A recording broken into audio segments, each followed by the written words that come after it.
Hello and welcome to our symposium on the National Observatory of Children's Play Experiences during COVID-19. I'm going to hand over to John, who is our lead principal investigator, to talk us through the introduction. Thanks very much, Yinka, and thanks to Yinka for organising and convening this symposium today. What I wanted to do was just explain the origins of the Play Observatory project. It's funded by the UKRI under its COVID-19 Rapid Response Call, and it involves us at the UCL Institute of Education, that's myself and Kate Cowan and Michelle Cannon, and Valerio Signorelli from CASA, Centre for Advanced Spatial Analysis, and in Sheffield, Dr. Yinka Olashuga, Dr. Julia Bishop, and Kath Canister. And there's a cartoon character bottom right called Peeps, who's very important as well.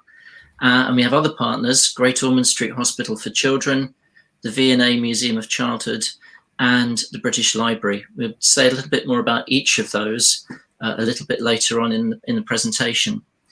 Our proposal was really to build on previous experiences of looking at children's play in two previous projects. You'll see them on screen now. The first of these was Children's Playground Games and Songs in the New Media Age, and the second was Playing the Archive, recently completed. Those two projects were led by Andrew Byrne and Jackie Marsh at IOE and Sheffield, respectively, and we've had a very successful and long-standing partnership between the two universities. And at the time that the call for COVID research came out, we were thinking to ourselves that there was nothing in the successfully funded projects that reflected the need to explore further what was happening around children's play during pandemic times and how it was impacted upon by the various lockdowns and so on. So we decided to put in a proposal which righted this wrong as we saw it. And what we wanted to do was to put together a multidisciplinary team which drew together on social sciences, arts, and digital humanities to look at the situation that was happening in children's homes and when they were allowed back into school and in their playgrounds and parks with the sorts of play that they were undertaking, from a perspective of finding out what was happening now in the moment, with one eye on creating an archive for the future so that people could look back on this time and see how play was impacted, and also how creative and resilient children were in using play to their own ends, being agentive in aspects of their own well-being where this was possible. So what we decided to do was to work with the team in Sheffield who had experience of working with archival research, but very keen to not see this as a fossilized activity, but something which, in the words of Julia Bishop, puts the past and the present, the synchronic and the diachronic, in conversation with each other. And she was drawing on experiences that we'd had working with an archive of children's play collected by Peter and Iona Opie, which some of you might be familiar with, and which you'll hear more about a little bit later on. As a guiding principle, which Kate Cowan and I will talk a little bit more about later on, we wanted to record children's play as far as possible using children's own words and having their own experiences kind of faithfully recorded, because in our previous research projects this is something that we held as a kind of guiding principle, was to work with children as co-producers of the research. And our research questions really were to find out what children had been playing during the pandemic, and we were concerned with offline and online play, analog and digital, right from the initial outbreak of the virus throughout lockdown and during ongoing social distancing. We were interested in whether COVID-19 itself had become a reference point in the play and peer culture that they were operating in. And we wondered what insights this might give us into children's experiences of it. We also wanted to know what continuities and discontinuities this play and peer culture have compared to those of the past and between different communities. And here we're drawing particularly on Yinka's expertise as a historian of children's play and culture. We wanted also to find out about whether the interdisciplinary perspectives that we all brought to it, from cultural studies, folklore studies, the history of childhood that I've just mentioned, media literacies, multimodality, Kate's area of expertise, and education, helped us to better understand the role and value of play for well-being during times of crisis. And to do all this and to bring it to the public imagination, we drew on Valerio's expertise as somebody who's been working with interfaces and how these work with the public. And he will have something to say about that in later on. So what I'm going to do now is I'm going to hand over to Yinka, who's convened this, to explain a little bit more about how the symposium works. And I hope you enjoy each of the papers, and I'll speak to you again soon. Thanks, John. So when we put the symposium together, obviously it was at the start of this year, and we were very much embroiled in the design of the research tools that we're going to be talking about today. So this is to tell the story of the different strands of work that we were engaged in at the time and that have since then come to fruition as we've launched them. So first off, we have a strand that's looking at the design of our online survey with the design of an eventual archive in mind. And we're going to be really focusing on the ethical issues and how they impacted on how we could design a survey that is also going to produce the basis of an archive. So that'll be Kath Bannister and myself presenting, Julia Bishop as part of the team, but it's not here today. Secondly, we'll be moving on, and John and Kate will be talking about the ethnographic work in particular, but at the heart of everything we've tried to do with the project is the idea of children as contributors and research participants, but also thinking about how that is impacted in the media age in a pandemic, trying to do online ethnographic work. And then we'll move on to the final paper, which is very much looking at the public engagement aspects of what we're doing. And obviously the public engagement is kind of, I suppose, one of the outputs, but it's also massively impacted on all of the foundational work we do with the deconstruction of the technology of the survey and of the ethnographic work. So Valerio Signoleri will be presenting, looking at how those digital interfaces were constructed to allow us to integrate the research, the archives, and the engagement with the public. And Michelle Cannon is again part of the team, but isn't here today. Valeria will be presenting. After that, we're going to have a question and answer session, and what we'd like to finish off is we're thinking about what the next steps for the Play Observatory might be.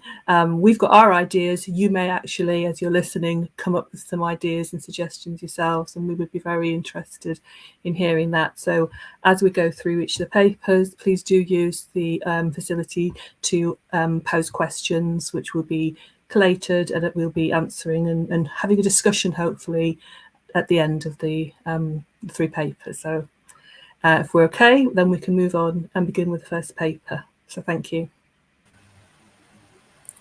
Okay, thank you so much, Inka. Okay, so I'm going to be introducing our paper today, which was developed by Yinka, Julia Bishop and myself, and it sets out some of the challenges that we faced around ethical issues while designing the survey, and also the cataloguing process for our survey into children and young people's play and leisure time during the COVID-19 pandemic. And this is a survey that's still ongoing. So I'm going to be talking about how we sought to develop a qualitative survey which would centre children's voices and experiences, and also to gather the kind of rich contextual data that will make our collection hopefully valuable to future researchers. So as you've heard, members of our team have worked on previous projects involving the archival collection from the husband and wife folklorist team, Iona and Peter Opie, and they were quite an inspiration from the beginning. And their collection arises from their research in the mid-20th century into children's play and folklore. And so the Opies quite sort of inspired us in the sense that their collection that we had worked on of working papers demonstrated the importance of children's everyday play and children's preoccupations with contemporary issues, including illness and contagion. So over a 30-year period, the OPs collected contributions from around 20,000 children. And they did this by building up a network of adult, mostly teacher and child informants. And the responses that they collected from children are comprised largely of texts and also interspersed with drawings and diagrams as well. And methodologically, they developed their approach over time. They experimented with how to phrase prompts, and this is something that we will be talking about in this paper, that would elicit detailed responses from the children. However, we are aware that their work contains gaps, particularly about the social and cultural backgrounds of their survey child respondents. And this is something that we came to consider when we were devising our own survey. So when we were designing the survey, we became increasingly aware of the ethical and technological challenges that were arising from our intent to centre the child as the contributor, and also to gather this important demographic detail, that some of which under GDPR can fall under special category data. So there were these tensions which arose from legislation around data protection, privacy and research ethics on the questions that we sought to ask, and also around the collection's intended preservation going forward.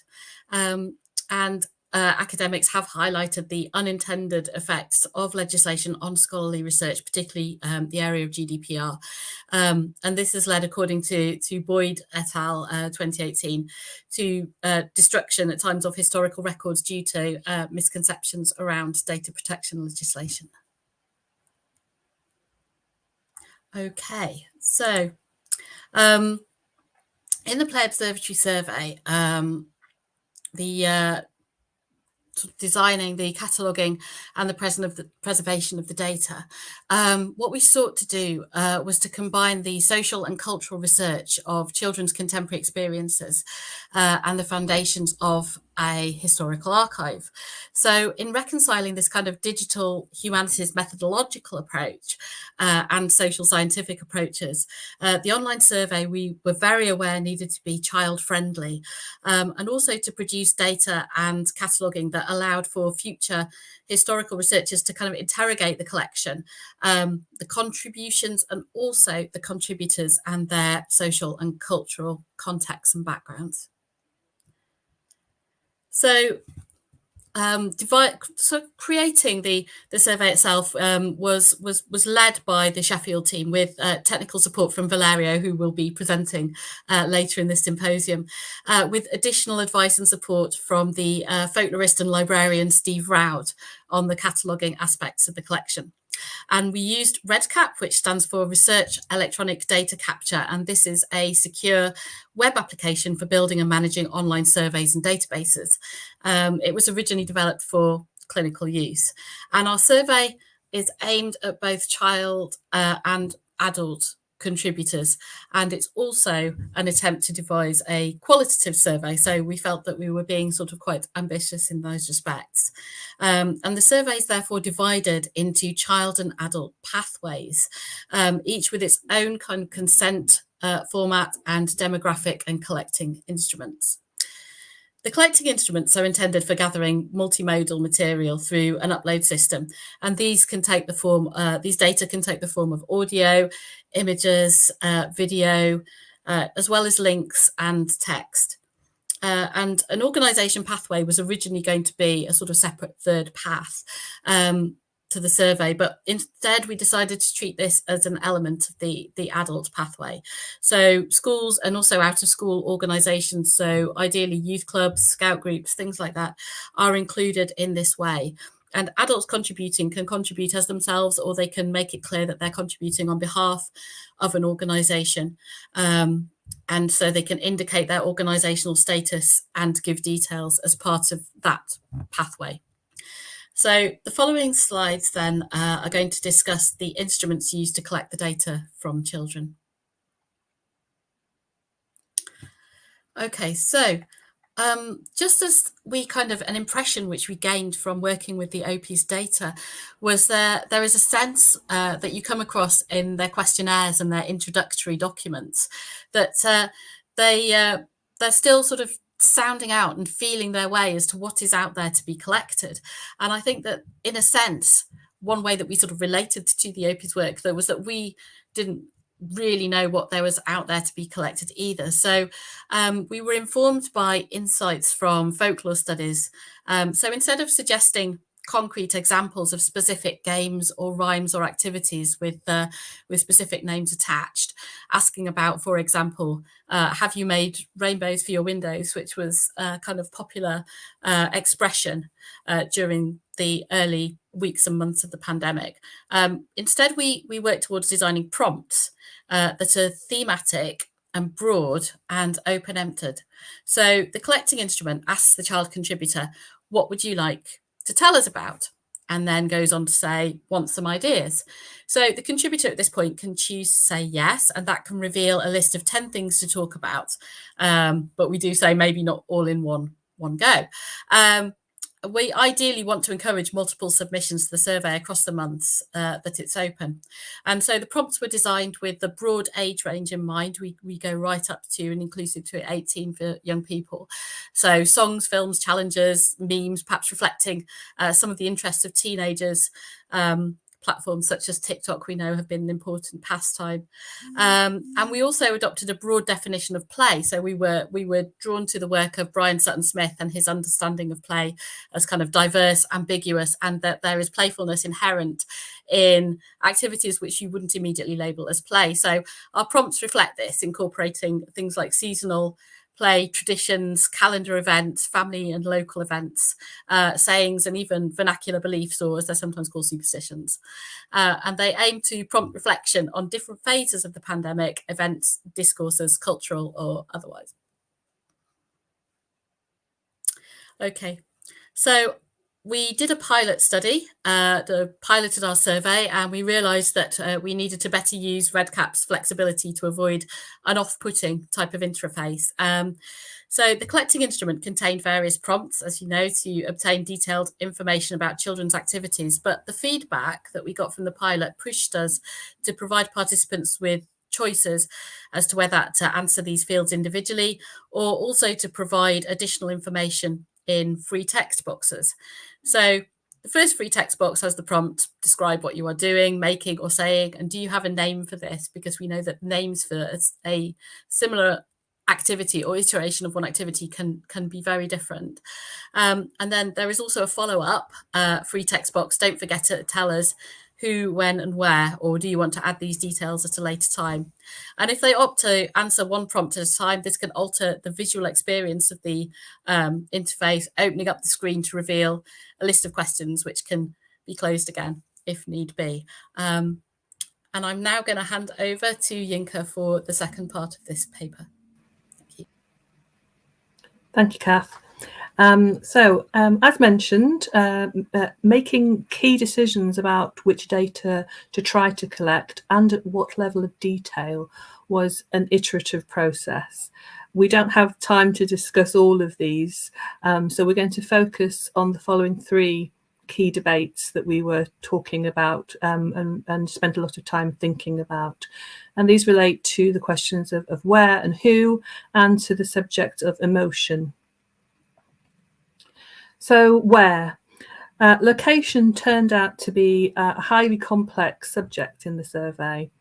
And again, our folklorist and historian tendencies would love to build up a rich and precise picture of location, housing, neighbourhood and communities that would help us contextualise the play examples and relate them to place and space.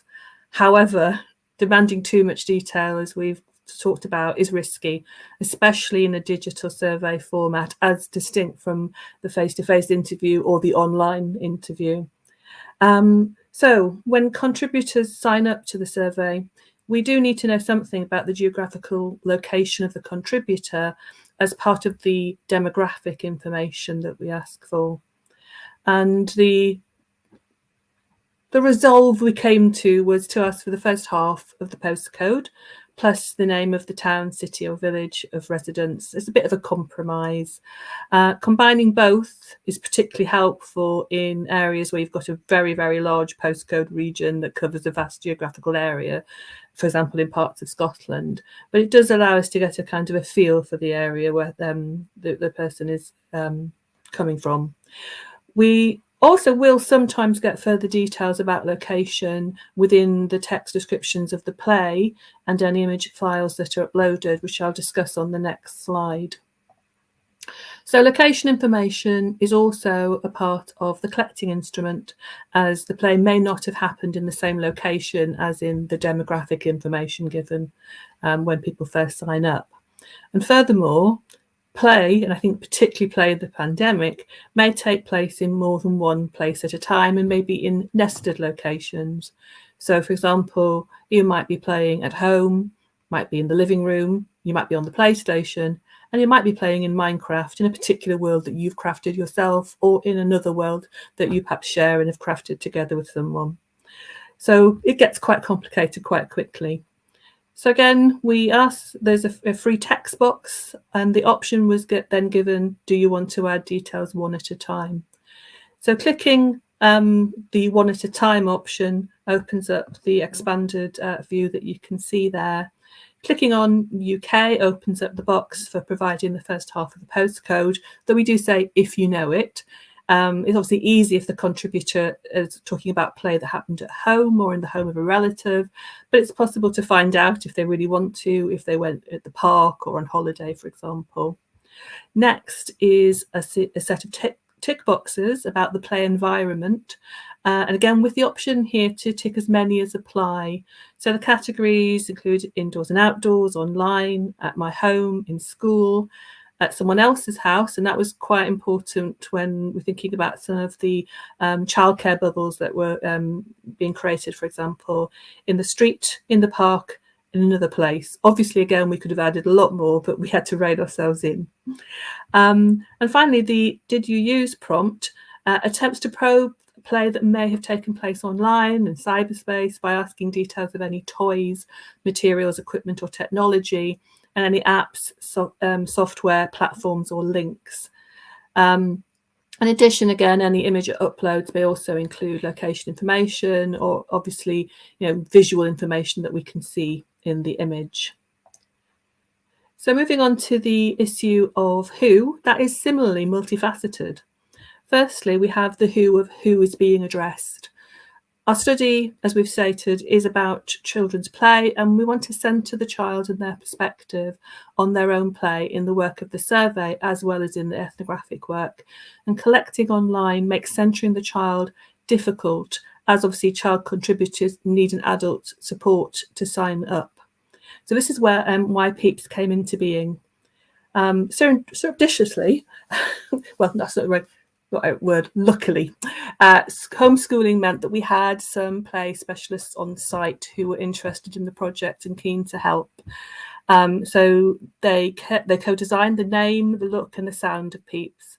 So my 10-year-old named PEEPS, wrote the text describing PEEPS's role in the research team and helped to animate and voice PEEPS. And my 13-year-old designed the image of PEEPS as a child. We know that PEEPS is a child, and we made a decision, and actually the children were involved in this decision, to avoid associating a gender label to PEEPS. Having PEEPS on the team page of the website in the current and younger form, just like the rest of the team, signals the intention to research with children.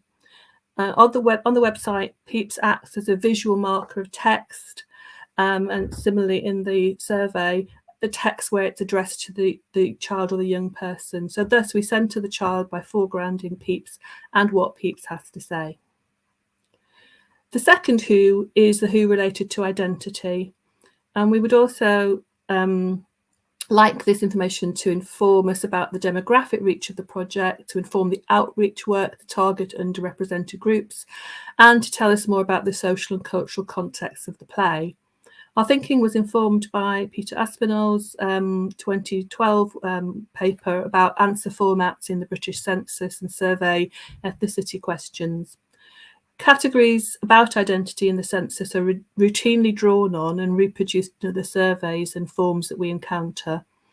And these categories reflect a colonial history and they present an incoherent mixture of categories that leaves some people with no label and others with a label that they may find uncomfortable. Aspinall explores the pros and cons of free text boxes for self-identification in place of or alongside tick boxes, arguing that free text produces more meaningful constructions of identity, though he acknowledges the complexity this produces for processing the data. So we asked ourselves how meaningful the existing census ethnicity questions are for children. And ethically, we wanted, as a principle for children, to be able to claim their self-ascribed identities rather than having to fit in with the often unsatisfactory official categories that effectively render parts of their identity invisible. So all of the who questions offer the chance to decide they prefer not to say. We use the terms ancestry, ethnic or cultural background rather than race. And this is followed by the broad ethnicity categories from the 2021 census appearing in alphabetical order. Gender and disability as identity categories are also the focus of critical debate. So we made identity questions optional and included prefer not to say options and text boxes for self-description, with the potential to make diversity and intersectional identities visible. Moving on to emotions, the functionality of REDCap allows the ability to embed images, and we explored how this had been used by other research in medical surveys using REDCap. The significance of emotion was something that I particularly noted when trialling an early version of the survey with my youngest child. We were choosing photographs to upload of some chalk drawings and signs he'd made on our driveway early in the first lockdown. And he was talking about his reasons for drawing them and how the play made him feel. And what had struck me at the time of the play, but then again when we were looking at the photographs and talking about it, was the range of emotions he mentioned. He wasn't drawing rainbows, he was drawing the words keep out and drawing scary things like ghosts because he was worried about people coming to the house. And he talked about being worried and angry to begin with and calmer when he had finished. So we therefore decided there was an opportunity to explore the potential for the use of emoticons in promoting children to convey multimodally some of how they felt during and after their play. So we created a set of emojis to represent a possible range of emotions. This is experimental. Veltri, in his book, Digital Social Research, discusses the limitations of the use of emoticons in digital social research, much of which is conducted with adults. My experience is that emoticons have the potential to prompt a conversation between child contributors and their adults that could be illuminating.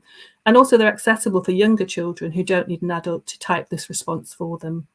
So we've allowed contributors to select multiple emoticons rather than just one, reflecting how emotional states are often complex and layered, and with the hope that selecting emoticons might prompt reflection on how play can cause shifts in emotions and well-being. So far, the child contributors who use emojis tend to use just one of them. Some of them have used the emoticon in conjunction with the text box and some just the emoticon. So the next challenge obviously is going to be how to catalogue those. So coming to a close then, how do we reflect on our journey? We're very excited that a lot of very interesting projects are collecting images, material culture, languages and practices of the pandemic. And what we think makes our project distinct is that we are collecting with the concept of a future archive rich in metadata about the contributions and the contributors in mind. So in our minds are the future historical researchers and the questions in detail that they ideally would like to allow them to explore children's play in the different phases of the pandemic in social and cultural depth. However, whilst we started with the end products of the OP's work, their archive, in developing the Play Observatory, we've arrived at a much richer understanding of and empathy with their work as collectors as we've developed the survey instruments, tried to make our language and prompts accessible, meaningful and enticing to children, and thought through ways to enlist the support of adults as gatekeepers. This has put us in dialogue with the OPs, sending us back to their archive to read their reports and reflections on the beginnings of their work and the development of their approach to collecting with fresh appreciation and understanding. So that's the end of our paper. So thank you for listening. I hope that's generated some questions and comments. So our next paper is from John and Kate, and that focuses on the design of the ethnographic strand of the project, examining the methodological issues involved in engaging with children as contributors and research participants in online ethnography. Thank you. Thanks very much, Yinka. And this is a paper that Kate and I are going to present. I'm going to start by talking about the origins of our methodological stance before we get over to the actually what we're doing now, which Kate will talk you through. So the origins of this begin in a project called Playing the Archive, which both of us worked on before, and colleagues in Sheffield as well. And so we're going to talk about that in a minute. And then researching play during the pandemic, the sorts of adaptations we've had to make to the work that we did there in this project. And then Kate's going to talk about online ethnographic case studies with children, challenges and pitfalls. So to begin, the Playing the Archive was a project that was funded by the EPSRC, ran from 2017 to 2019. And this one was exploring the OP archive and the technologies and spaces for play. What we were doing with that, and the Sheffield team in particular were doing, was digitizing and cataloging the OP archive. And what Kate and I were doing in London, and Jackie Marsh and Julia Bishop were doing in Sheffield, was exploring contemporary play through ethnographic research in school playgrounds in London and in Sheffield.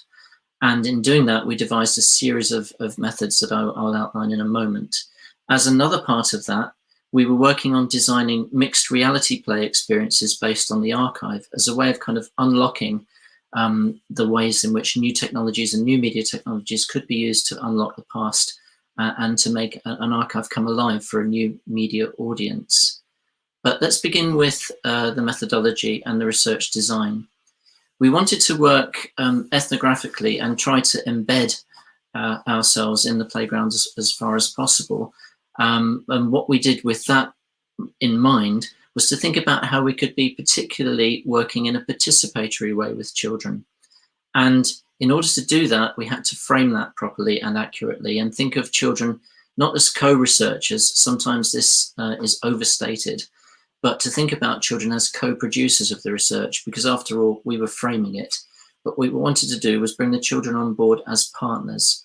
And we're particularly interested in the other point on the triangle, using multimodal methods to represent the ways in which they were making meaning in the playground and the ways in which they were making meaning about their play.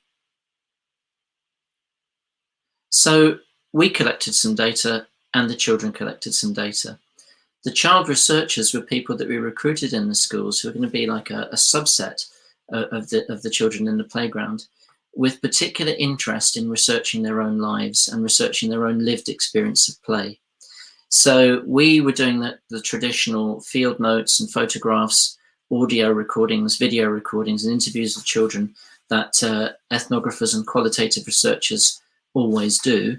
And the children were using some of the devices that we brought in to create their own playground video tours. Sometimes there were no children in the playground, but guiding us around the sorts of spaces that they were using at school.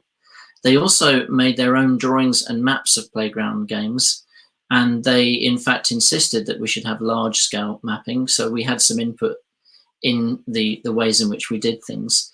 They also conducted many child-to-child interviews using voice recorders, which were very, very low tech, actually, very cheap voice recorders that were incredibly popular. We had carrier bags of them that we'd bring into the school playtime, and children would run off with them and interview each other about their experiences. So we thought this is a really interesting thing, which it was.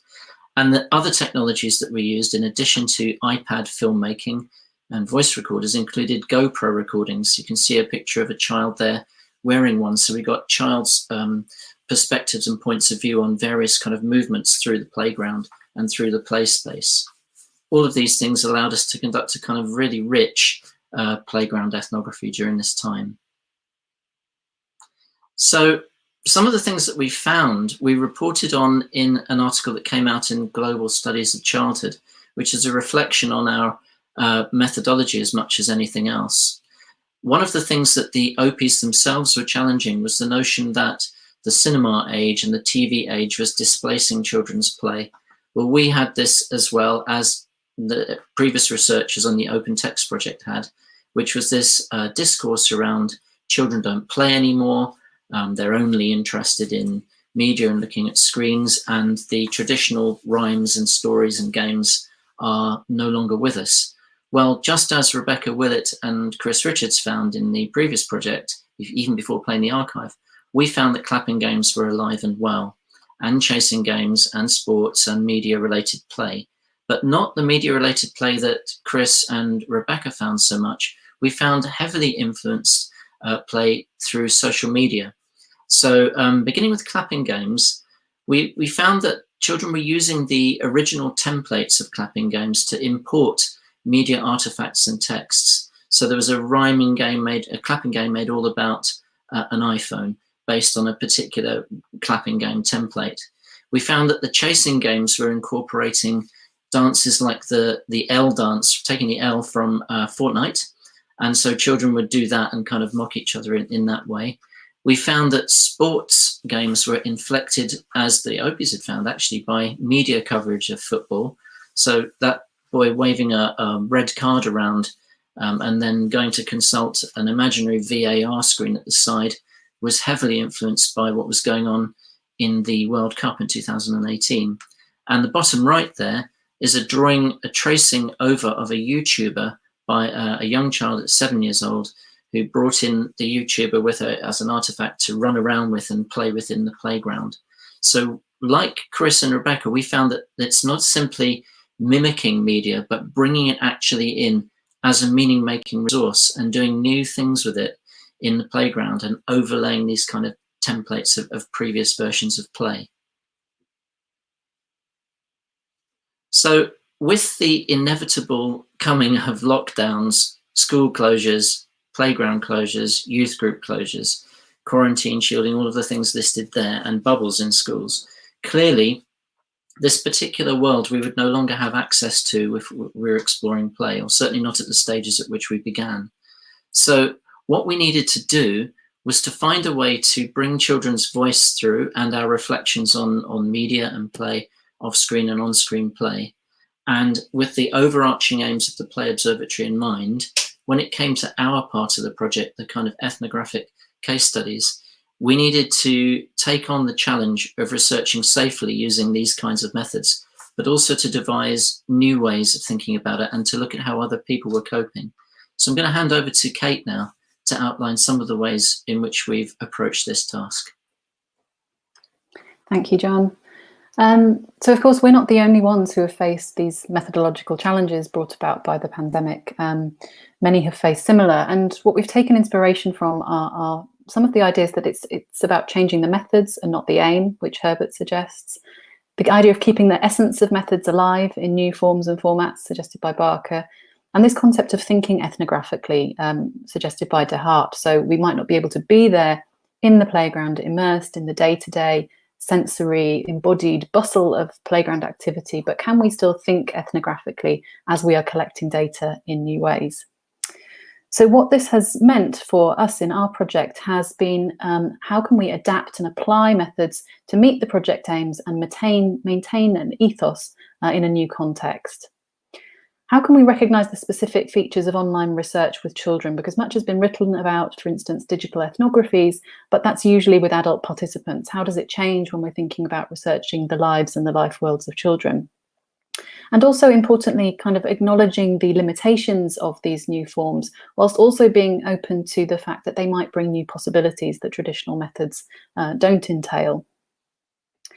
So what it's been about has been thinking about these principles that were the cornerstones of our on-the-ground ethnography that was participatory and multimodal, and thinking about how could we bring these into an online context? How could we keep their spirit alive in new ways and new forms? And you've heard a little bit from the Sheffield team about that, how that's looked in the survey.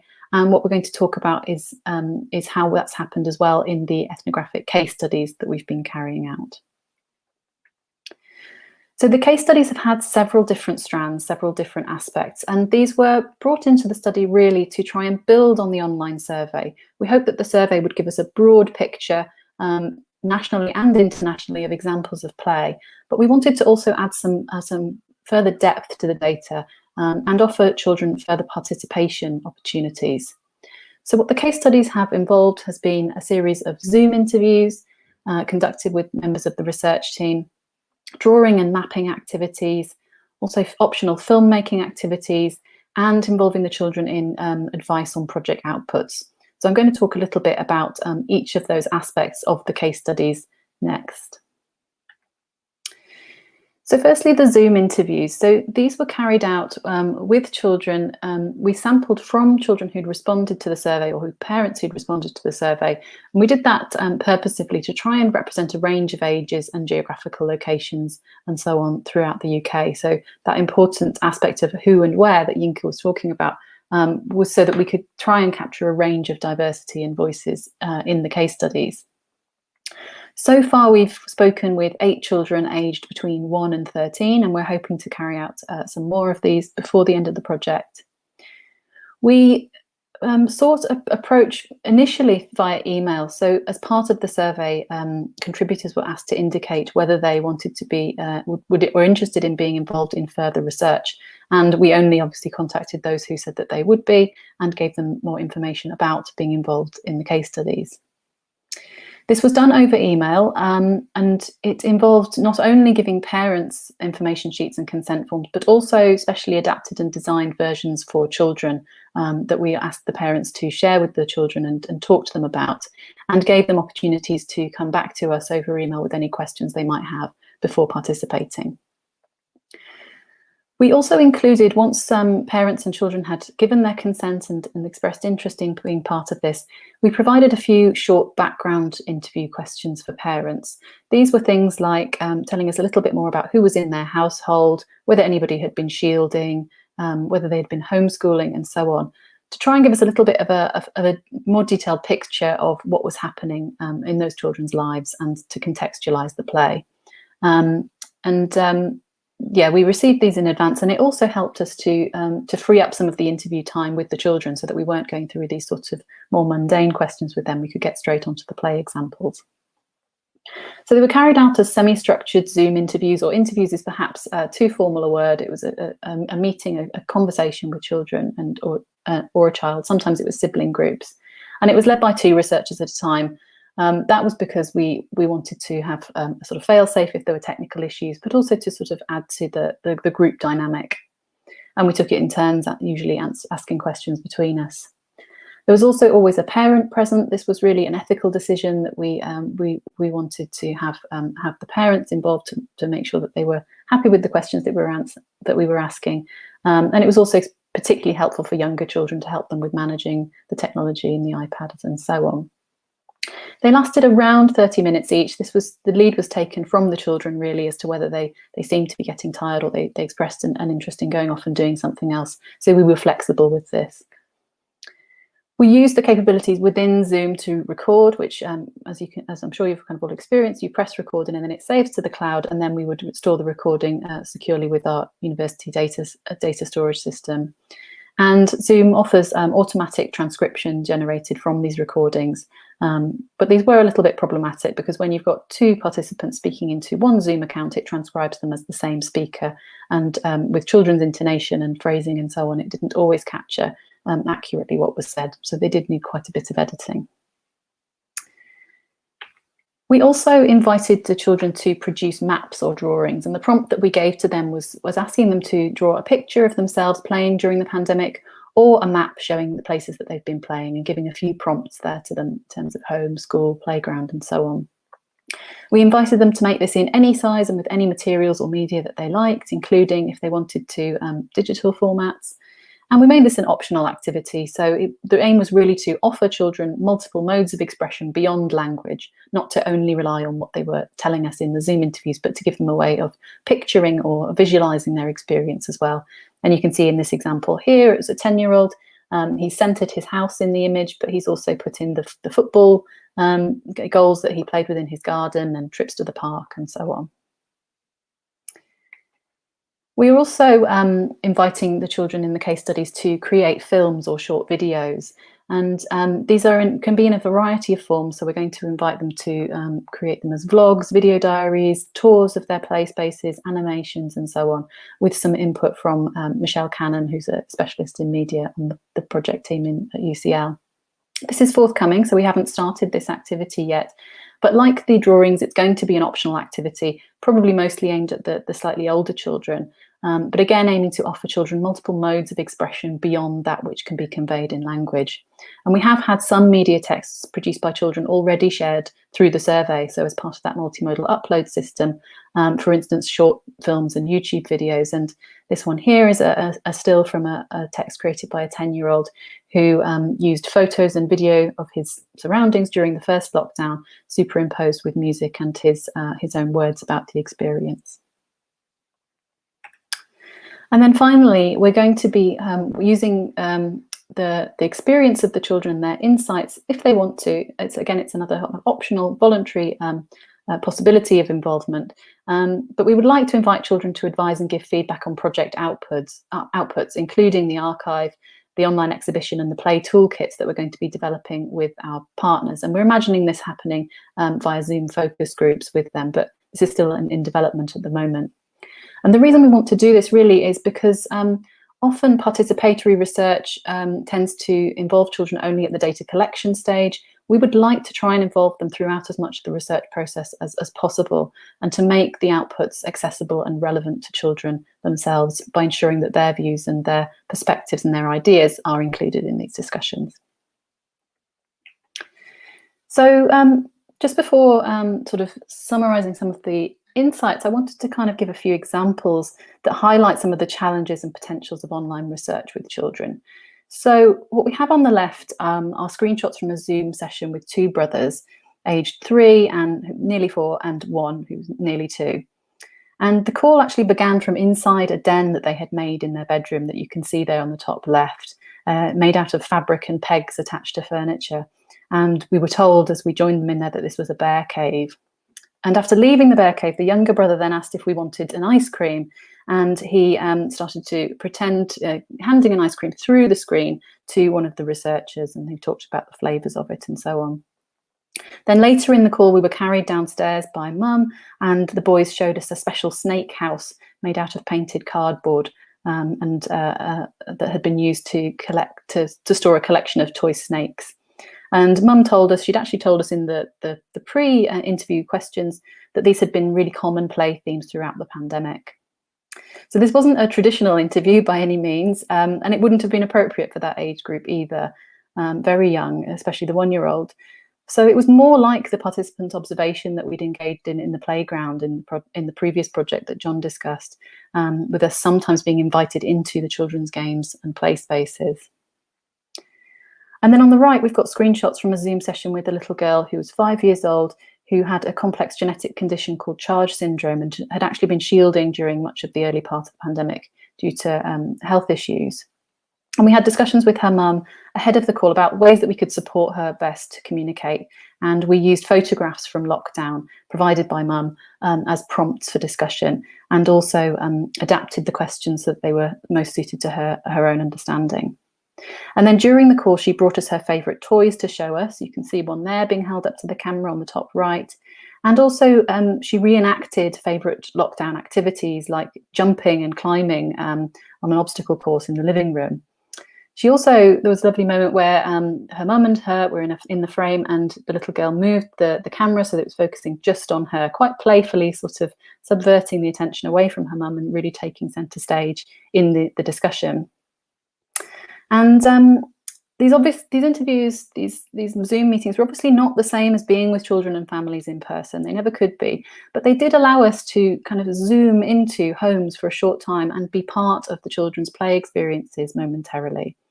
And so I think they really highlight the need as well for a multimodal perspective towards data, as so much was being communicated through their movement, their gesture, their use of objects, and even the positioning of the camera that would be missed through more traditional methods if we just focused on the spoken interview data.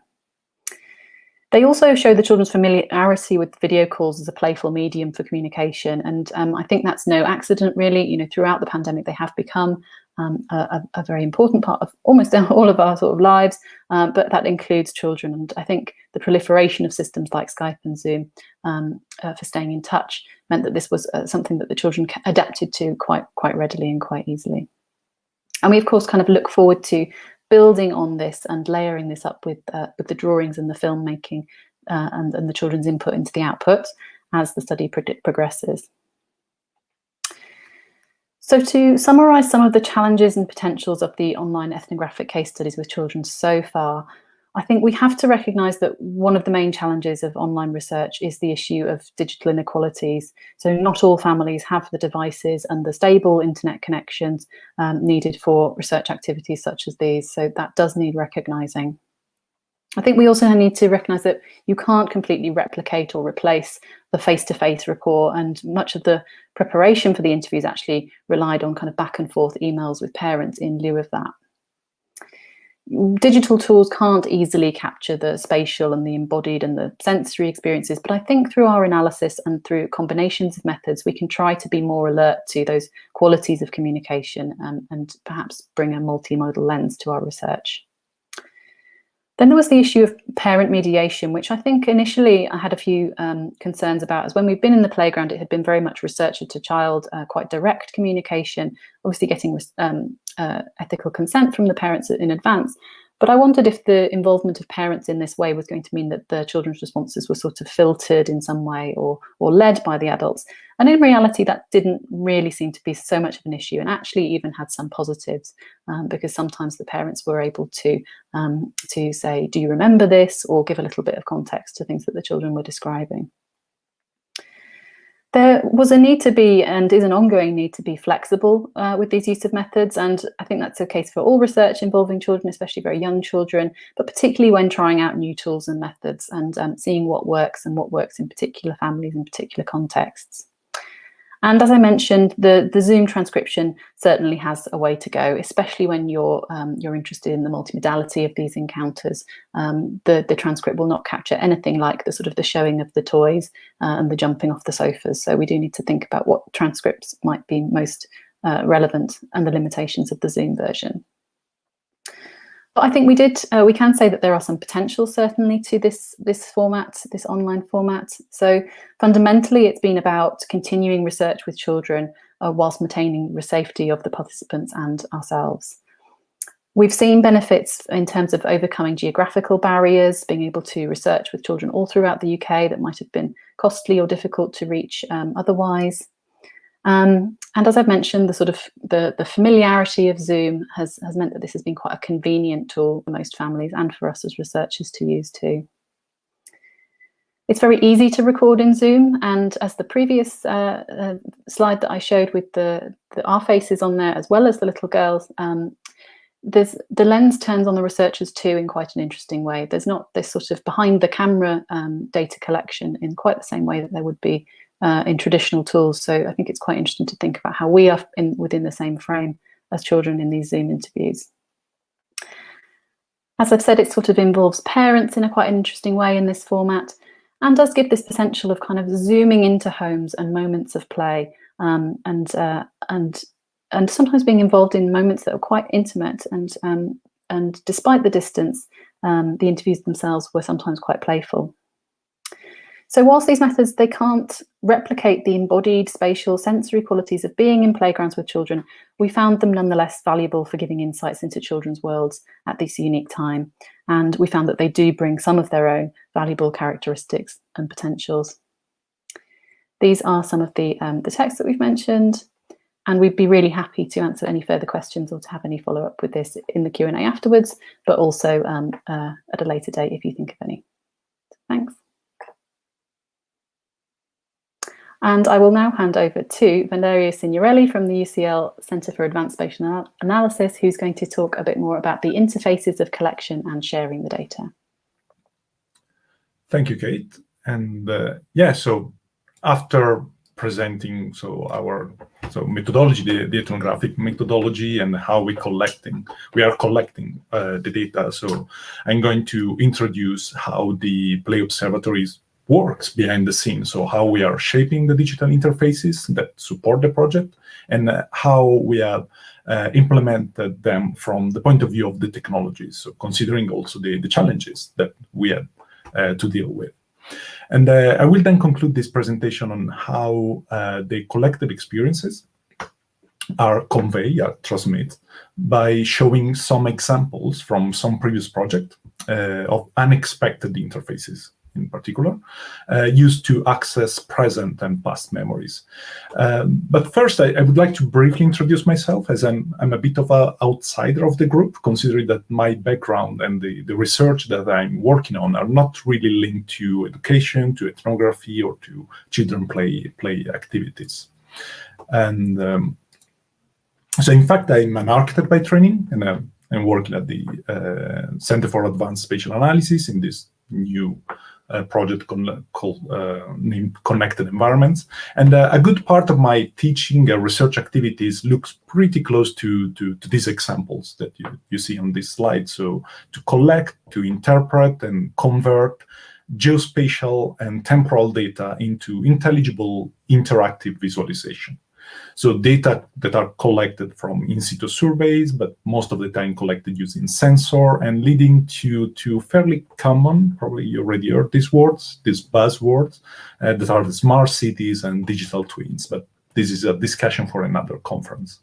And to be more specific, my interest focuses on the relationship established between the physical, or better to say the actual environments, and their digital counterparts. And how this translation, this connection, is not just going in one direction, so from physical to digital, but it keeps a mutual link between the two. And not always this happens. So therefore, a good part of my research brings me to focus on understanding how this link is created, maintained, or broken, and to focus on what happens on the boundaries, so, or in other terms, on the interface. And the idea of interface is really important in architecture, as it defines different spaces and places. So it is through the threshold that we understand that we are changing an environment. For example, it is the threshold of a door, the window, the street, the square. So the interface is a multiscalar concept. But even more, is not only a physical element that defines a threshold, as in this image that you see in this slide. It could be the change between day and night, or the artificial lights, and it could be even completely invisible. So and recognized by other senses. So for example, the soundscape, the sound of the city, or the thermal perception. So as you can see in these images, these people looking for the shadow of a tower bell in a central square in Italy, in Siena. And of course, it could be also extrasensory, so like the pollution, the radiations, the Wi-Fi, for example, as well as the interfaces defined by cultural and social activities across space and time. So the interface that goes beyond the object, beyond the device, and becomes a form of relation, an effect, a process of translation, basically. And on the idea of translation is where it focused my research, linked with the Play Observatory. And to be fair, this translation process started from a previous project that was already mentioned by my colleagues in the previous presentation, the Play in the Archive, in which, for the first time, I'd been exposed to a completely different source of data, at least for me. That was the OP archive. And so here I would like to highlight two examples that I found in the archive during one of our visits at the Badley Library. And but there are, of course, hundreds of them. And the first one is a description provided by a 10-year-old of his neighborhood in the mid-50s. So, and there wasn't the name of the road that he was describing, but some of the landmarks of the time are still recognizable in the city of London. And this extract, like many other we found in the archive, provide a unique description of the post-war London. So from the point of view of a child, so even more unique. And some of these description were not only describing visual elements of the city, but also other senses mediated through the written text. So the written text that becomes the interface. And the second example, this is a description of a game. So also in this case, the written text convey more than a simple list of rules, and it contains the experiences, also the other senses, the personal view of a specific memory pointed in time. So in a certain way, the memories and experiences that we are currently collecting with the Play Observatory are already revealing this multisensory and spatiotemporal richness that was determined by the pandemic, so limited us by the lockdowns, and will probably reveal something unique in the years to come. But so how this content can be collected, cataloged, and shared and stored for the years to come? So of course there isn't a unique response. There isn't a unique approach. This is the one that we developed and that we designed from the ground up, also considering some of the limitation imposed by the project. So this is how at the moment the Play Observatory works behind the scene, and there are several technical things happening around, and but I will keep them for any question you may have after the presentation. And so, as mentioned, the project is part of the ECRC COVID rapid response. So this aspect affected the kind of platform we decide to develop, and as the rapid response brings us to consider mostly ready-made tools to optimize time and cost. But considering the type of content, the priority was to choose these tools, so the tools that were easy to customize for our needs. So this also because we didn't want to preclude the participants to send just specific media, as photos, drawings, text, videos, sounds are all equally effective to capture and share our reality and activities, that in this case was during the lockdown. And in addition, as we were collecting also sensitive data, and we already mentioned, we wanted to create a solution that was secure in terms of data protection. So this is why the entire system is running on our internal infrastructure. And this added, of course, some challenges, mostly on the technical side and on the timing, but also gave us the possibility to have more freedom in choosing the tools, to shaping the tools, also in terms of accessibility, so providing a solution easy to access also for non-experts. And finally, as most of the solutions that we are using are open source, the structure and backbone can be of this platform can be shared for future project based also, for example, in other countries. So this is how it works. So basically, our entry point is our website, so the playobservatory.com, and which has been constantly updated since the launch of the project. And from here, it is possible to access the RedCap survey that is hosted on a server at UCL, at the University College London, and that has different entry point for the different participants. So the collected data are then processed and cataloged using Cardbox, that is I will show you later on, and store again on our server and backup on a long-term storage system again at in our university. And at the end, the database is managed by collective access. This is a new tool that we wanted to try to create an interface for the public user, but also for researchers, so using an access control. And this database will also be used for an online exhibition that will be part of the project in a second stage. And so the main website has been built using Gravity, that is a CMS tool very similar to WordPress, but more flexible and easy to manage. So the survey we already told you about the software that is RedCap. So this was probably one of the first challenge, because this tool is mainly used for clinical research, so it was not exactly the easy to customize for our needs. But fortunately, there are it provides us certain flexibility using HTML programming to customize the entire interface and to be a bit more playful for what we wanted to do.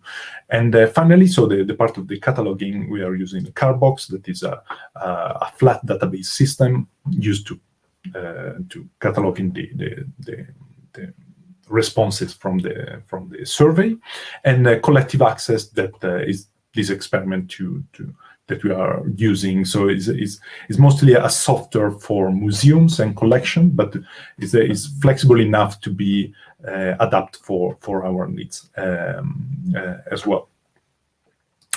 But for the slide, so that is of course one of the possible solutions to access the collected material, so the online gallery, once the process of the cataloging will be over. So thanks to the possibility of this platform, it is possible to access the data also using other solutions. And here I would like to show you some of the ones that we developed in some previous project, and all of them are focused on sharing memories with unusual interfaces, and specifically a telephone, a deck of cards, a tea table, and a portal. So the first example is the telephone box. This is an original GPO 746 rotary phone that was augmented with a microcomputer, a Raspberry Pi. This was developed in during the Playing the Archive project. And so the user were invited to step into a telephone box and use an original rotary phone to call children from around the country and hear about their play adventures. So all the recording that were stored on this microcomputer we conducted in primary schools in London, Sheffield, Cardiff, and Aberdeen, asking the children to read aloud a selection of the OP archive items. And the interesting part here is that this timed telephone explore also the potentiality of the kiosk to trigger contrasting experiences among visitors. So the interface itself has a double use. So older generation will find themselves plugged into a familiar activity of the past, so the use of the rotary phone, that will likely trigger childhood memories. And the younger generation will discover games of the past by using, or rather playing with, an unknown interface, nowadays replaced by the smartphones. Another example is this event that we organize for the Great Get Together at the Queen Elizabeth Park, at the Queen Elizabeth Olympic Park in London a couple of years ago. And here we transform a tea table into an interface to play back memories that were attached to objects left behind. So sort of lost and found, a tenth of the lost and found. And so we had two phases. So one to collect the stories and memories of the object left behind through workshops that we organize in a couple of weeks before the event, using also voicemail. And the second phase was to build this the technology, so based on affordable computing unity. So again, Raspberry Pi, and in this case we use NFC tags. So NFC are the same technology that is used in the contactless card, for example. So the tag was placed on the object, and the reader was concealed under the tea table. So the visitor could take one of the objects from the main table and play that memory on their tea table and discuss with their parents, their friends, about these memories. Because so the table had two pair of headphones and also these speakers. Another example is the play card. So the play card is still part of the play. The archive was a project in collaboration with the team of the in Sheffield, of course, and with the site gallery in Sheffield. And here the interesting part is the mix between the physical and digital experience using augmented reality. So this card have one side with the instruction of the games, and the other side I can show you in a second. With an augmented reality marker that was trigger animated characters that were voiced by a group of young researchers from Sheffield. And here I'd like to show you an example of this. So we had this online website. So it was everything web-based, so everyone with any smartphone could access to this experience. And then just pointing at the marker behind the card, on the backside of the card. May I? To play May I, somebody is it. They stand on one side of a space and everyone else stands on the other side. The winner is the first person to get across and touch whoever is it. The way you get across is like this. The person who is it calls out instructions of how each player can move forward. And so again, the interesting part here is the co-creation of this experience, so that was shaped and produced together with the young researcher during the project.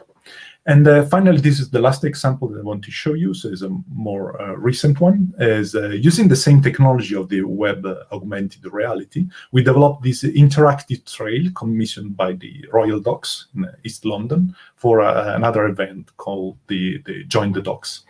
And the trail brings the user to explore and discover writing and spoken words poetry by young people that live in the area. And so all this workshop was run during the first lockdown. So everything was online, and the group of young writers were extremely talented and helped us to co-create this experience by designing the panels that are installed around the Royal Docks and the map that I'm going to show you in a second. And to record their voices that are reading aloud their written text. So this is an example of the map. So here also the website if you want to try by yourself. And so the augmented reality works also on the website, but it's easier to use on site. Right now, you are standing in my backyard. This year, this whole spectacular piece of land is where I grew up. The imaginations and creativity all started right here. My name is Angel. I'm 21 and I'm a proud African, British-born female with ADHD raised in the heart and soul of East London.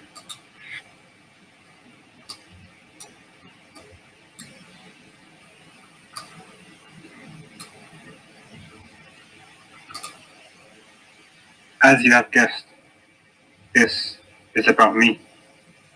Look deep within my body, only there will you see all of the history that I carry within. So to conclude, the platform has been a challenge to develop, and some adjustments are still needed. And while the technical knowledge was needed, and in this experience, the multidisciplinarity and the constant meetings and discussion with my colleagues have been essential. So in particular, to find a common vocabulary.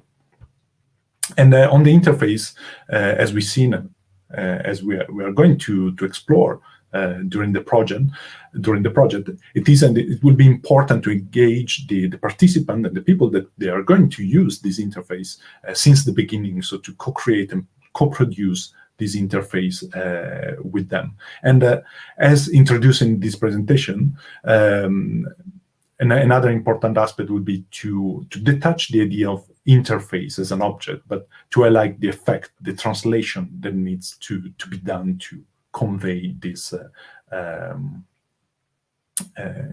these memories of the lockdown, but also other memories of play that we hope we are going to collect also further after this the end of this project.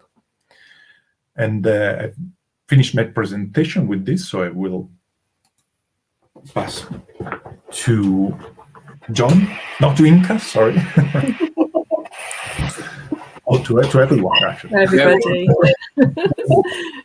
Well, thank you so much, Valerio. It's so fascinating, and I think everything you've said, particularly at the end there about the multidisciplinarity and the endless meetings. Yeah, I think it's definitely our experience. So thank you so much. So it's time now for our question and answer. And we do have some questions, so thank you very much. And very happy to have a question from Jo Alban Clark. How are you, Jo? So nice that you're here. So she's actually got a couple of questions. And I think they're really interesting ones. So Jo says, thank you everyone for presenting. I've really enjoyed all your presentations. My question would be about the sort of advice you would give to students in regard to research with children as participants. If you could give one piece of advice, what would it be? So that's a really interesting one. So I don't know if we want to kind of take turns, and because I think probably we'd all have different things we might want to say. Anybody want to go first and take that one on? I don't mind having a go first, but please jump in, anyone. Key advice is respect for the child's voice. And to try to find methods and materials that will connect directly to their experience, and also to listen to their ideas about how they want to gather data as well. It's possible to exaggerate the length to which, the amount of freedom that you can give in a research project. Sometimes it can be very open-ended, but sometimes, especially if you're a student and you've got a specific window, you have to do certain things to answer those kinds of, explore those areas that you want to do. So there's the pressure that you want to do things, and you also have to respect that the children need time to frame their responses or even their strategies. But that would be my thing, would be listening to what they say as much as what you want to do. Thanks, John. Anybody else want to come in? I think I probably sort of agree with John in thinking about, and I know this is a common theme in sort of text to do with researching children, but always acknowledge that the child is the expert, I think. And this is something which I draw on from my folklore background as well. But yeah, just acknowledge the child's expertise in their own life and that you are learning from them. So I think thinking about your positionality as well, and that you're on the receiving end of information of which they are the expert, I would say. Thanks, Kath. Kate, were you going to say something, or were you? Yeah, following on from that in a way really that children are the experts, and they might have different ways of sharing their expertise. So to think about, as John said, the methods that you offer. Of course, ask sort of genuine, interested questions that give them a chance to share their voice, but some children may not feel comfortable doing that in all contexts, or may not be able to verbalize things. So I think providing lots of methods, multiple forms of expression and representation is really helpful. And we draw on multimodality, but there's also great work by Alison Clark and Peter Moss around the mosaic approach, which very much puts children at the centre. And that's a very accessible book for students too. Thank you. And over there, you do a lot of public engagement work with children as well. Did you do anything you want to just add to this? Well, I would absolutely following on Kath on the children are the expert. So that is absolutely what happens, for example, during the Play in the Archive when we were developing the time telephone, so that they gave us certain ideas that we couldn't think about at the time, because they were looking also at an object that for them was completely unknown, so they could express a different idea, a different way to implement it then in the museum, for example. And the same also when we were using the digital tools, the augmented reality. So we were amazed on how they were so knowledgeable since the very beginning. So they knew how to use these tools since the very beginning. It was great. Brilliant, thank you so much. I'm just reflecting on kind of my perspective on this, because obviously, as I said in the presentation, I accidentally ended up researching with my children on this project. And I think it was a bit of a turf war. My son in particular has never been impressed that I get to research and lecture about play when he is clearly the expert. He's often offered many times to come in and take my master's lessons sessions for me rather than go to school. So I think that was very important. As I say, homeschooling, my kids were around and listening in and asking questions and making lots of observations. And I think that's been a really important sounding board, actually, as we've gone through the project. And I think it's also reflected in things like the blog that is part of the website, because what we want is have an ongoing conversation. I think one of the things we'd really like to do is having more children contributing to the blog. We have had some of that, and that's been really, really brilliant. But I think, you know, this idea of children as participants and having genuine conversations about things that are actually interesting to them, because it's about their lived experience. But yes, I would absolutely agree with everything colleagues have been saying. So I'm just having a look for my next question. That bit. So Joe had another question for Valerio. So with the time telephone, she said, I'd love to see how that engagement could be shared in multimodal ways. Is there more that I can read about that? So anything you would recommend, Valerio? In terms, sorry, is it of reading about the time telephone and how engagement can be shared in multimodal ways? But in the way that was developed the time telephone, so was mostly to try to how to say, to take into consideration both the auditory and haptic sense during the use of this interface, and to try to understand how was possible to share these memories, but in a way that it was interactive to do that. So we were not just showing this the content, but you had to call a number.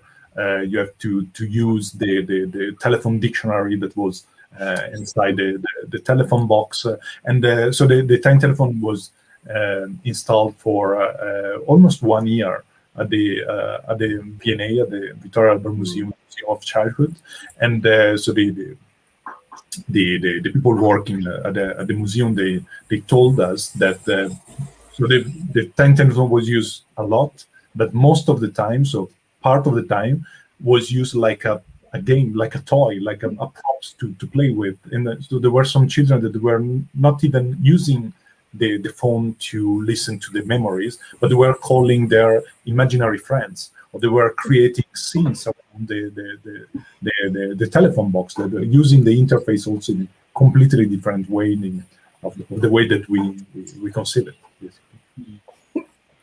That sounds fascinating. Thank you. Can I just come in on that as well and say that, Joe, there is going to be writing about this. And we have a book proposal in that's currently being refereed at the moment, so there will be more writing. And also to note that the children were so into it. Kate will remember very well a session on the carpet in one of the primary schools when we first presented them with the phone and the idea of ringing the past, and there's this kind of gasp from the crowd.